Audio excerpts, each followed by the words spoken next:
আসসালামু আলাইকুম ওয়া রাহমাতুল্লাহি ওয়া বারাকাতুহু।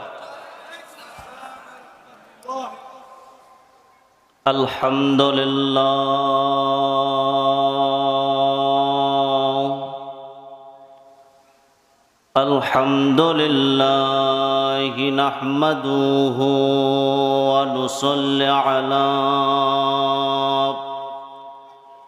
রাসূলিহিল কারীম।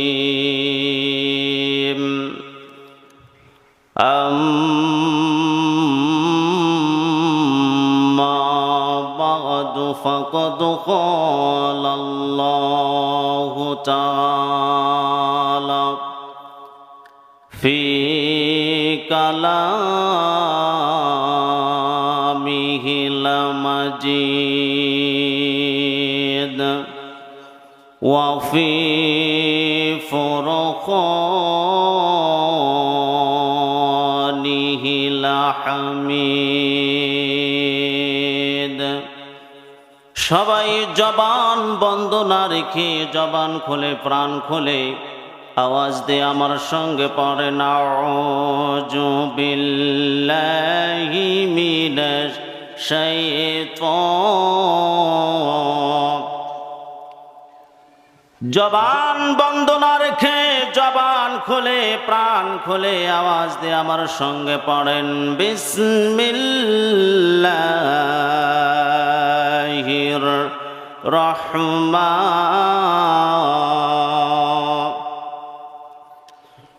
ওয়া নাযালনা আলাইকাল কিতাবা তিবয়ানাল লিকুল্লি শাইইন ওয়া হুদাও ওয়া রাহমাতাও ওয়া বুশরা লিল মুসলিমিন। জোরে বলেন আল্লাহু আকবার। হলো না, আরো জোরে বলেন আল্লাহু আকবার। সাদাকাল্লাহুল মাওলানাল আযীম। ওয়া আন জাবির ইবনে আব্দুল্লাহ রাদিয়াল্লাহু তাআলা আনহু আন্নাহু ক্বাল ক্বালা রাসূলুল্লাহি সাল্লাল্লাহু আলাইহি ওয়াসাল্লাম أما بعد فإن خير الحديث كتاب الله وخير هدي هدي محمد صلى الله عليه وسلم رواه المسلم أو كما قال عليه الصلاة والسلام।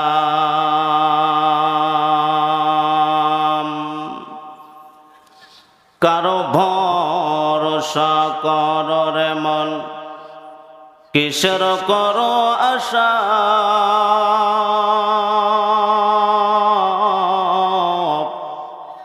এত সাদের বাড়ি তোমার ভেঙ্গে যাবে বাসা। চিল্লা কথা বলেন ঠিক কিনা। ও তোমার গনা দিন ফুপ রাইয়া যাবে, গনা দিন ফুপ রাইয়া যাবে, যৌবনে লাগবে ভাটি।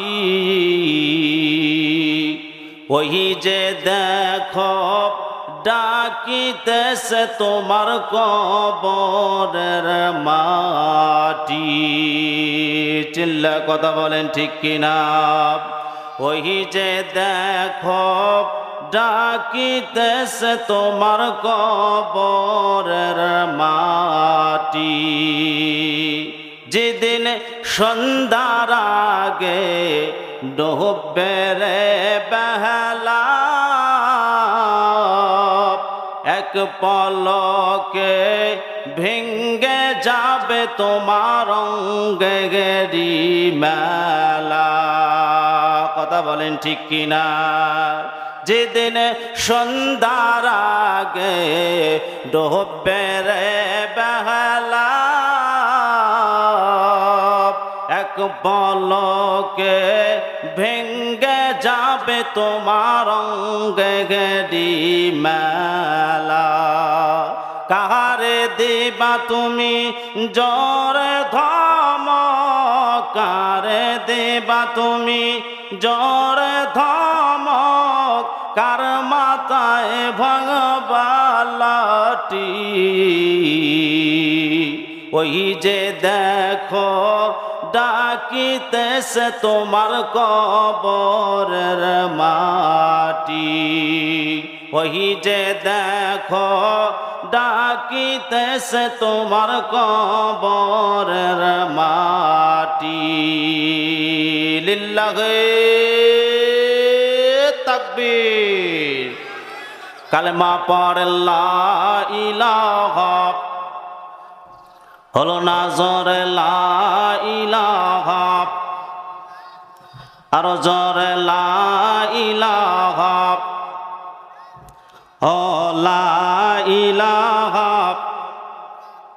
ভাইজান নামাজ রোজা সাইরেন না বাবা মার খেদমত ভইলেন না বলেন নামাজ রোজা সাইরেন না বাবা মার খেদমত ভইলেন না নবীর সুন্নত ভইলেন না ভাই নবীর সুন্নত ভইলেন না ভাই নবীর হাদিস ভইল না লা ইলাহা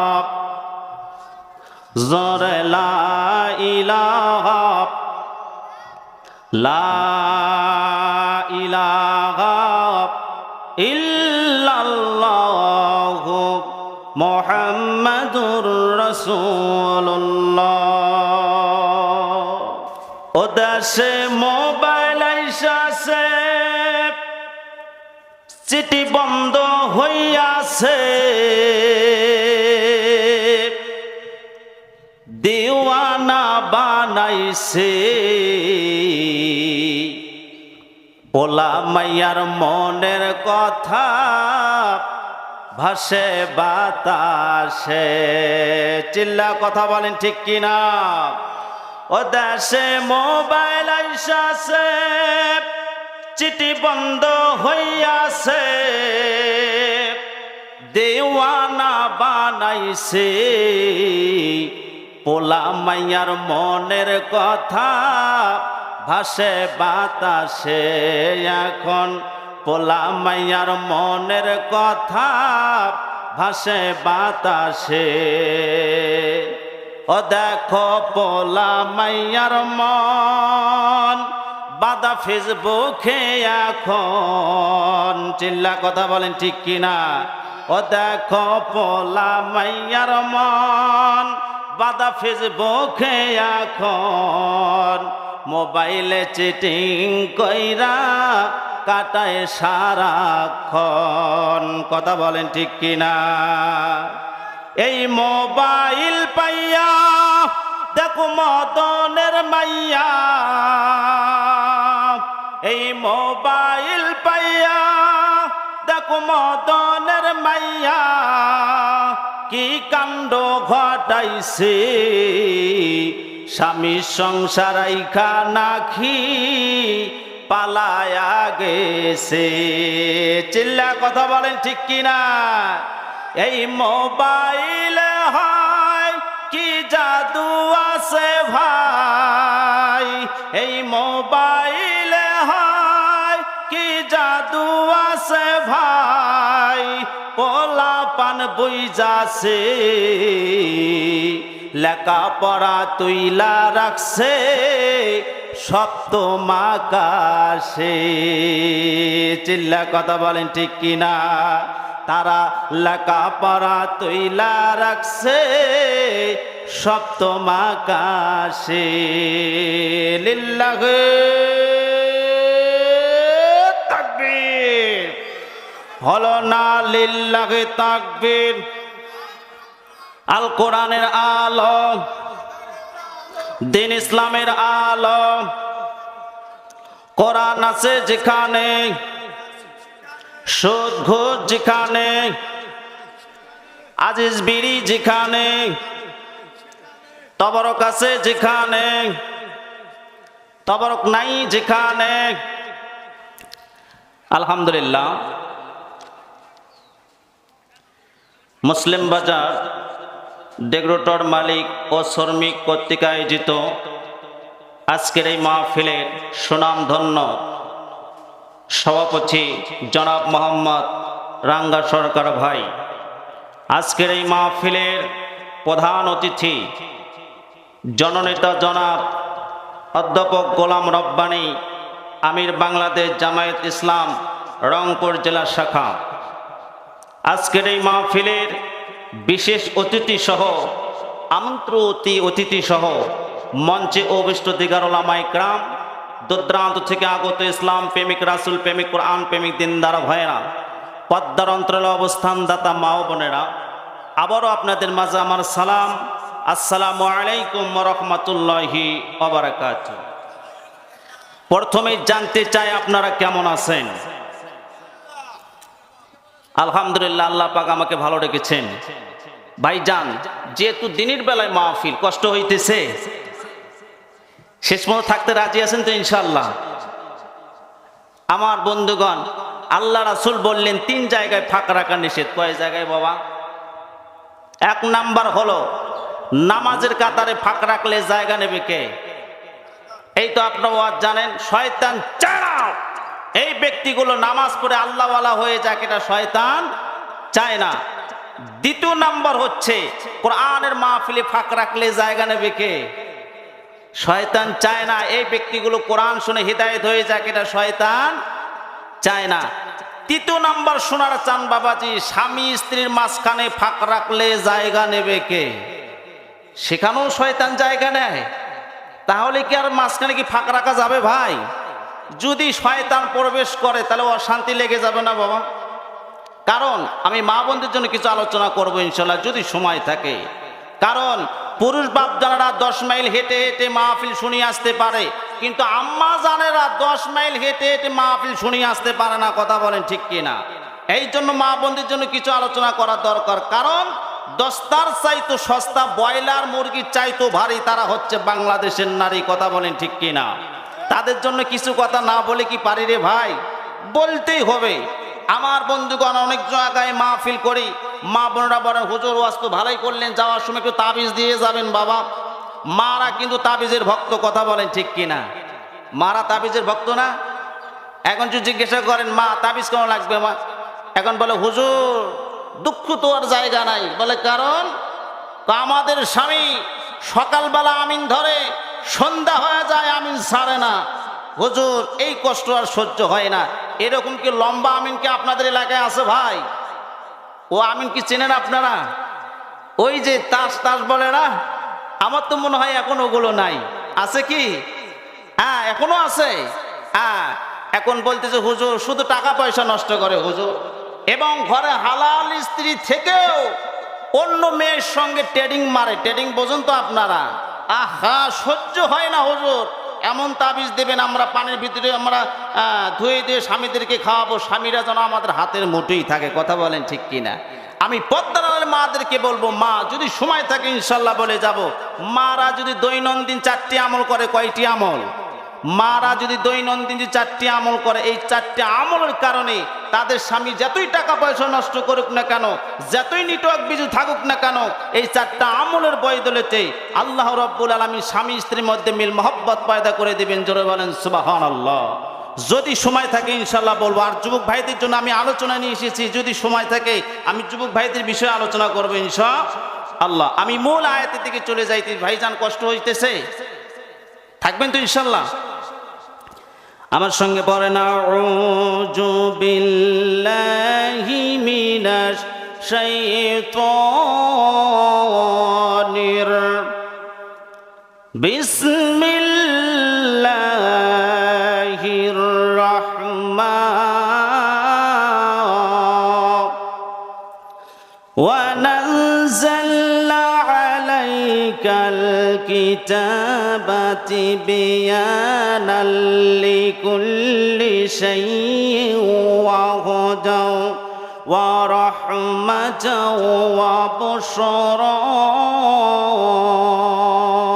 للمسلمين জোরে বলেন আল্লাহু আকবার।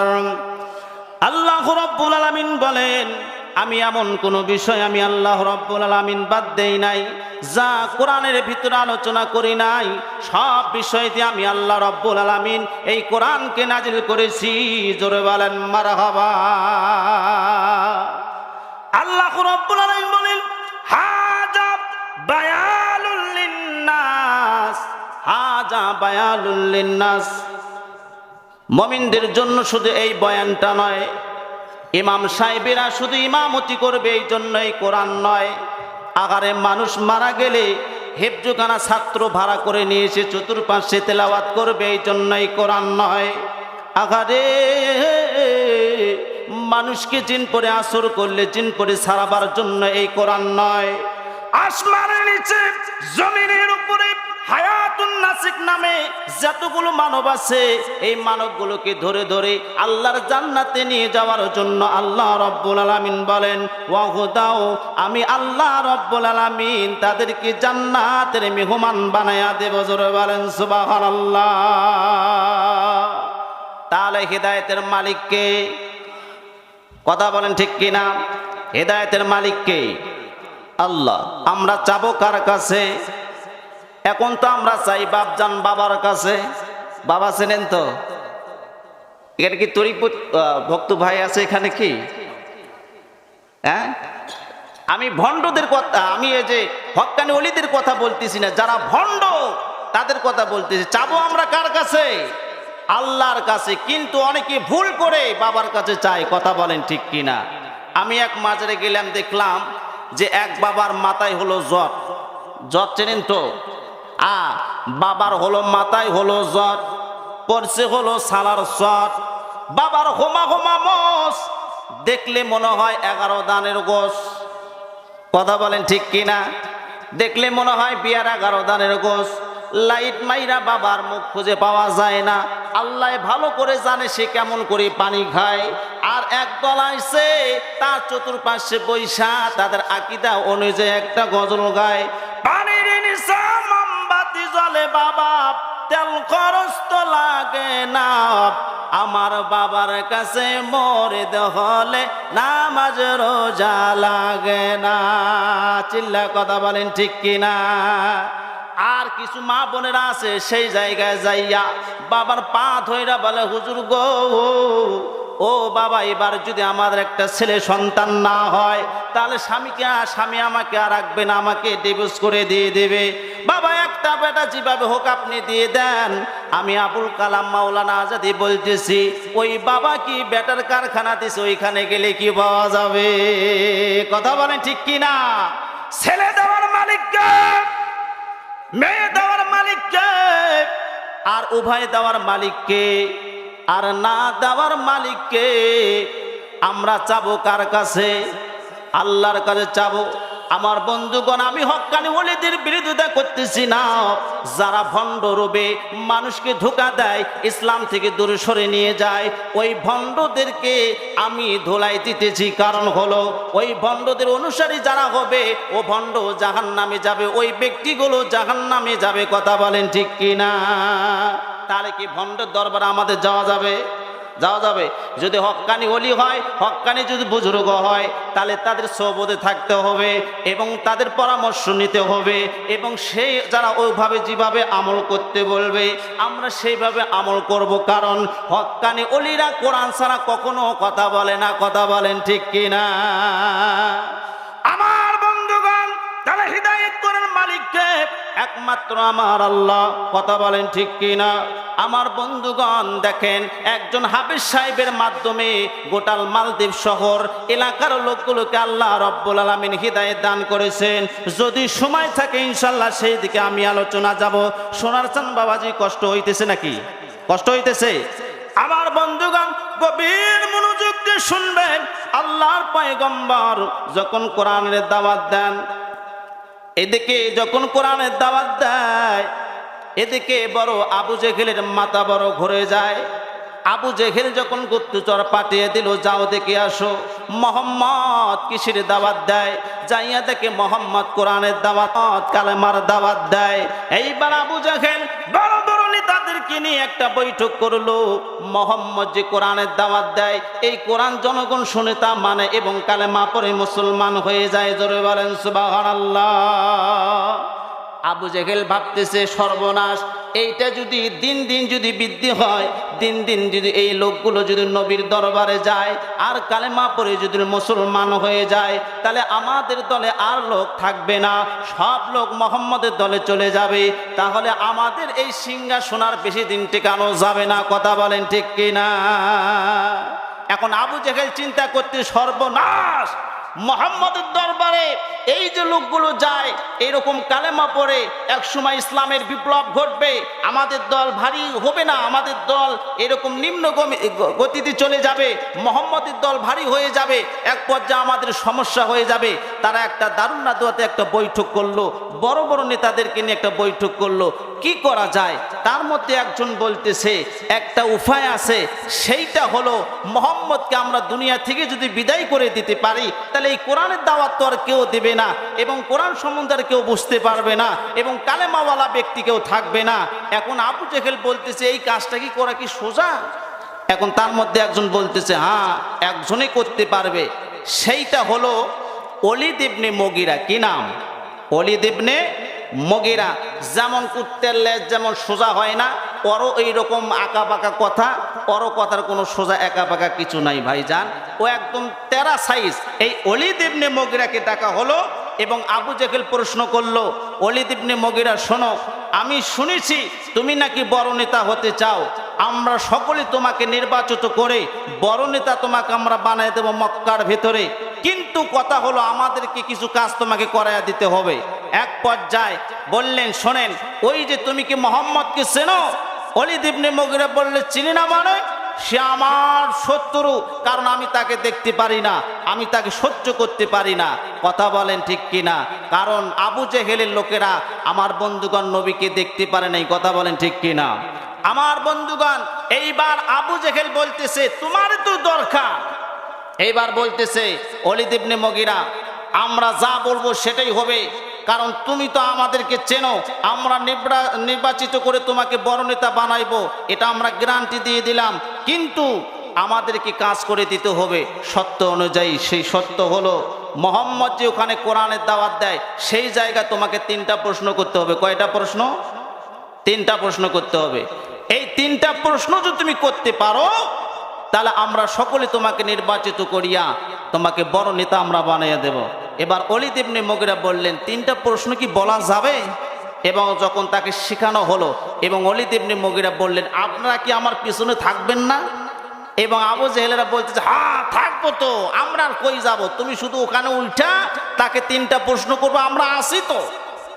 এইবার ওলীদ ইবনে মুগীরা উনি মক্কার আঙ্গিনায় চলে গেলেন। ভাইজান খারাপ লাগতেছে? মক্কার আঙ্গিনায় চলে গেলেন, যে বললেন জনগণ তোমরা শোনো, তোমরা যে মোহাম্মদকে মানো, তোমরা কি কখনো যাচাই বাছাই করেছিলা? শোনো, আমি যাচাই বাছাই করার জন্য আমি এখানে এসেছি। মোহাম্মদ আল্লাহর যে একজন নবী, এইটা যাচাই বাছাই করার জন্য আমি এখানে এসেছি।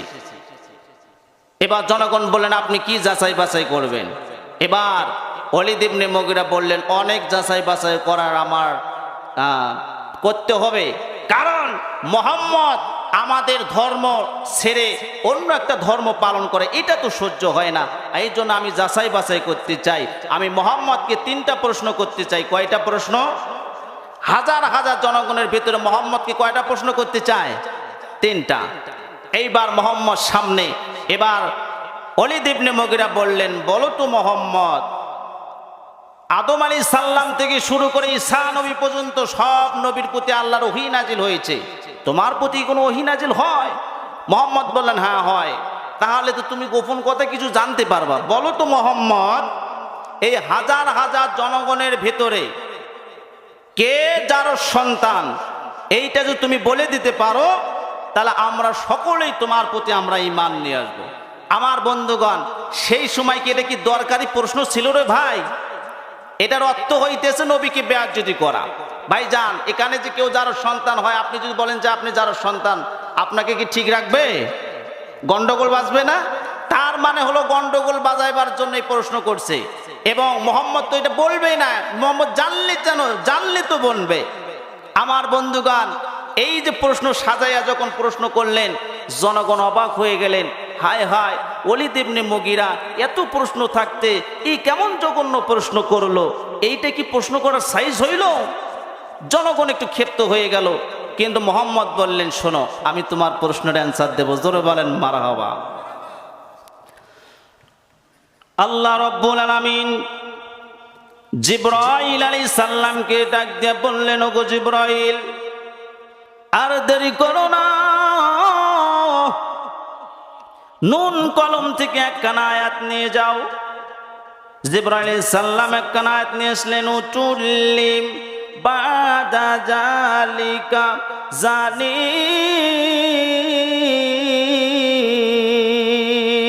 জোরে বলেন আল্লাহু আকবার। আমার বন্ধুগণ, দয়ার নবীজির সামনে যখন আয়াতখানা পেশ করলেন, দয়ার নবীজি দাঁড়াইয়া ওলীদ ইবনে মুগীরার দিকে তাকায় আছে। ওলীদ ইবনে মুগীরা ভাবতেছে কারণটা কি, মোহাম্মদ শুধু আমার দিকে তাকায় আছে। এক পর্যায়ে মোহাম্মদ ডাক দিয়া বলতেছেন, ওলীদ ইবনে মুগীরা, তুমি না শুনতে চেয়েছিলাম এই হাজার হাজার জনগণের ভেতরে কে যার সন্তান, কে অবৈধ মায়ের অবৈধ সন্তান? এইবার ওলীদ ইবনে মুগীরা বলতেছেন, এইটা জানার জন্য তো আমি তোমাকে প্রশ্ন করেছি। মোহাম্মদ ডাক দিয়া বলো, ওলীদ ইবনে মুগীরা, তুমি শুইনা নাও, এই হাজার হাজার জনগণের ভেতরে কেউ যার সন্তান নয়, তুমি আমার সামনে দাঁড়িয়ে আছো, তুমি হলো যার সন্তান। জোরে বলেন মারহাবা। আমার বন্ধুগণ, ওলীদ ইবনে মুগীরার মাথা ঠান্ডা হইল না গরম হইল? গরম হয়ে গেল না ভাইজান? আমার বন্ধুগণ, চোখগুলো লাল হয়ে গেল, লোমগুলো খারাপ হয়ে গেল, রাগান্বিত ভাব নিয়ে বলতেছেন, মোহাম্মদ, তুমি কাকে কিভাবে গালি দিতেছো? তুমি কি জানো আমি আবু জেহেলের সঙ্গে ঘোরাফেরা করি, আমি বড় বড় নেতাদের সঙ্গে আমি ঘোরাফেরা করি, আর মক্কার জমিনে আমার অর্থ বিষয় তুমি তো ভালো করে জানো। এর প্রমাণ না দেওয়া পর্যন্ত এই মক্কার আঙ্গিনা থেকে মোহাম্মদ তোমাকে এক পা এদিক সেদিক আমি যাইতে দেব না। আমার বন্ধুগণ দেখেন, আমি মাঝখানে একটা কথা ভুলে গিয়েছি। একদিন আবু সুফিয়ান উনি দরজা বন্ধ করে আবু জেহেলের ঘরের ভেতরে ঢুকলেন। ঢুকে বলতেছেন, বলেন তো আবু জেহেল, এই মক্কার জমিনে আপনি কাকে বেশি ভালোবাসেন? আবু জেহেল সেই দিন বলেছিল, আমি মক্কার জমিনে আব্দুল্লাহর ছেলে মোহাম্মদকে বেশি ভালোবাসি। কে বলেছিল? আবু জেহেল বলেছিল যে আমি আব্দুল্লাহর ছেলে মোহাম্মদকে আমি বেশি ভালোবাসি। আবু সুফিয়ান বলতেছেন, এত যখন ভালোবাসেন তা মানে নিলেই তো হয়। এখন আবু জেহেল বলতেছে, বলে শোনো, লম্বা মানুষের যে বুদ্ধি কম এটা তুমি কি জানো? তুমি তো হইছো লম্বা, কিন্তু তোমার বুদ্ধি কম আছে। বলে কারণ? খুব বুঝিয়া বলো। এবার বলতেছে আবু জেহেল বলতেছে, আবু সুফিয়ান শোনো, আমি যদি এখন মোহাম্মদকে যদি মানি নেই, এরপরে কি হবে তুমি কি জানো? বলে কি হবে? বলে শোনো, আমরা যে ওপনে মদ খাই এটা বদ্ধ হয়ে যাবে। কি হয়ে যাবে? আমরা যে অন্যায় অত্যাচার করি, জুলুম করি, ট্যাক্স আদায় করি, এগুলো সব বদ্ধ হয়ে যাবে। এমনকি আমরা মেয়ে নিয়ে নাচাই, এগুলো বদ্ধ হয়ে যাবে। এবং যে আমরা যে গদিতে বসে আছি, এই গদি ছেড়ে দিয়ে মোহাম্মদকে বসাইতে হবে। এটা কি তুমি চাও? আবু সুফিয়ান বললেন, না, এটা কখনোই সম্ভব নয়। তাহলে শোনো, যেহেতু সম্ভব নয়, এই জন্য নবীকেও মানা সম্ভব নয়। আসল মূল বিষয় বুঝতে পারছেন তো? আমার বন্ধুগণ, এই শ্রেণীর লোক আজও আছে বাংলার জমিনে, কথা বলেন ঠিক কিনা? আমার বন্ধুগণ গভীর মনোযোগ। এইবার ওলীদ ইবনে মুগীরা রাগান্বিত ভাব লইয়া বলতেছেন, মোহাম্মদ, আমি কেমনে যার সন্তান হইলাম? এর প্রমাণ না দেওয়া পর্যন্ত আমি মক্কার আঙ্গিনা থেকে তোমাকে আমি যাইতে দেব না। আমার বন্ধুগণ, এইবার দয়ার নবীজি ডাক দিয়া বলতেছেন, ওলীদ ইবনে মুগীরা তুমি শুনে নাও, আমি সেই নবী না, আমি পালানোর নবী না। জোরে বলেন মারহাবা। জনগণ স্লোগান দিল, আমরা জানতে চাই ওলীদ ইবনে মুগীরা কেমনে যার সন্তান হইল। আমার বন্ধুগণ, ওলীদ ইবনে মুগীরা ডাক দিয়া বলতেছেন, মুহাম্মদ আমি কেমনে যার সন্তান হইলাম এইটা তুমি জানাইয়া দাও। আর যদি মিথ্যা ফয়সালা হয় তাহলে কিন্তু তোমাকে আমি আর ছেড়ে দেব না। এইবার দয়া নবীজি ডাক দিয়া বলতেছেন, জনগণ তোমরা আমার জবান থেকে শুনতে চাও না তার মার জবান থেকে শুনতে চাও? জনগণ হুঙ্কার দিয়ে বলতেছেন, তার মার জবান থেকে আমরা শুনতে চাই। একমাত্র মা জানে তার সন্তান বৈধ না অবৈধ, কথা বলেন ঠিক কিনা? একমাত্র মা জানে তার সন্তান বৈধ না অবৈধ, কথা বলেন ঠিক কিনা? আমার বন্ধুগণ, ওলীদ ইবনে মুগীরা জনগণকে থামাইয়া ডাক দিয়ে বলতেছেন, তোমরা থামো, আমি বাড়িতে যাব, আমার মাকে আমি ঘাড়ে করে নইয়া মক্কার আঙ্গিনা আমি দাঁড় করে আমি প্রমাণ দিয়ে দেব। তোমরা জেনে রাখো, যদি প্রমাণটা মিথ্যা হয় তাহলে তোমাদের নবীকে আমি কিন্তু সহজে আমি ছেড়ে দেব না। জনগণ ডাক দিয়ে বলতেছেন, যাও তোমার মার কাছে চলে যাও। আমার বন্ধুগণ গভীর মনোযোগ দিয়ে শুনবেন, এই কথা কি আর মক্কার আনাচে কানাচে থাকে? ভাইজান সব জায়গায় যখন ছড়িয়ে পড়লো, তার মার কানে যখন ছড়িয়ে গেল, আমার বন্ধুগণ তার মার নাম ছিল ঝর্ণা বিবি। কি বিবি বাবা? কি বিবি? ঝর্ণা বিবি। ৮০ থেকে ৮৫ বছর বয়স, লাঠিতে ভর দিয়া হাঁটে। আমার বন্ধুগণ এই কথা যখন তার কানে চলে গেল, সে দু চোখের পানি ছেড়ে দিয়া আল্লাহকে ডাক দেয়া বলতেছে, আল্লাহ গো, মুহাম্মদ আমার কত পিছিয়ে আসলো, আর আমি যে এই অকাম করেছি মাওলা তুমি ছাড়া তো আর কেউ জানে না। মুহাম্মদ কেমনে জানলো? আমার বন্ধুগণ জানিয়ে দিয়েছেন আল্লাহ, কথা বলেন ঠিক কিনা? আমার বন্ধুগণ গভীর মনোযোগ, এইবার ওলীদ ইবনে মুগীরা দৌড় দিয়ে যখন বাড়িতে রওনা দেয়, এইবার তার মাকে ডাক দেয়া বলে, মা গো, ঘর থেকে বের হয়ে আসো, আর দেরি করবো না, আমরা মক্কার আঙ্গিনায় চলে যাব। তার মা ঘর থেকে বের হতে চায় না। তার মা জানে আমার সন্তান কয় নম্বর সিটার। আমার বন্ধুগণ গভীর মনোযোগ দিয়ে শুনবেন, এদিক সেদিক কান লাগাইবেন না বন্ধুরে। এইবার ওলীদ ইবনে মুগীরা ডাক দেয়া বললেন, মা গো, কেমনে ঘর থেকে বের করে নিয়ে আসতে হয় এটা আমি ভালো করে জানি। ঘর থেকে যখন জোর করে তার মাকে যখন আঙ্গিনায়, আমার বন্ধুগণ আঙ্গিনায় বের করলেন, আর ডাক দেয়া বললেন, মা গো, মুহাম্মদ আমাকে গালি দিয়েছি, মা চলো তুমি প্রমাণ দিবা তোমার সন্তান যার সন্তান না। এইবার ওলীদ ইবনে মুগীরার মা ডাক দেয়া বলতেছেন, বেটা শোনো, আমার শরীর তেমন ভালো না, আমার বয়স হয়ে গেছে, আমি কখন কি বলবো আমার ঠিক নাই। বেটারে তবে শোনো, মুহাম্মদ যা বলেছে এটা তুমি ভুলে যাও। এইবার ওলীদ ইবনে মুগীরা ডাক দেয়া বলতেছেন, না মা, এইটা ভোলার কথা না, সমাজে আমি মুখ দেখাইতে পারবো না।